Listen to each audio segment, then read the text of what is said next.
ದುರ್ಯೋಧನ ಯಾರ ಮಂತ್ರಿ ಆಗಿತ್ತಂದರೆ ನನಗೆ ಸಿಕ್ಕೇ ಏನಂತೀಯಲ್ಲ ಇವತ್ತ ಸಂಗೀತ ಬಿಟ್ಟು ಹೋಗ್ಬಿಡ್ತಾನೆ ಇನ್ನೇ ಪುರಾಣ ತೋರಿಸ್ತೇನೆ ಆಯ್ತು ದಮ್ಮ ದಮ್ಮ ಐತೆ ನನಗೆ ನಿನಗೈತೆ ಮತ್ತೆ ಸಂತೋಷ ತರಬೇಕು ಅಪ್ಪ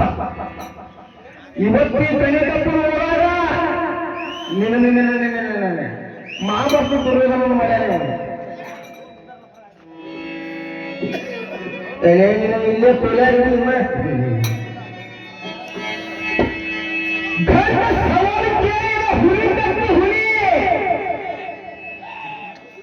ನಿನಗೀಗ ಅಲ್ಲ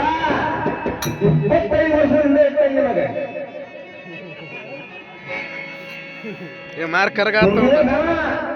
ಯಾರ ಮಂತ್ರಿ ಆಗಿದ್ದ ಈ ಮಹಾಭಾರತ ದುರ್ಯೋಧನ ಬಂದಾನ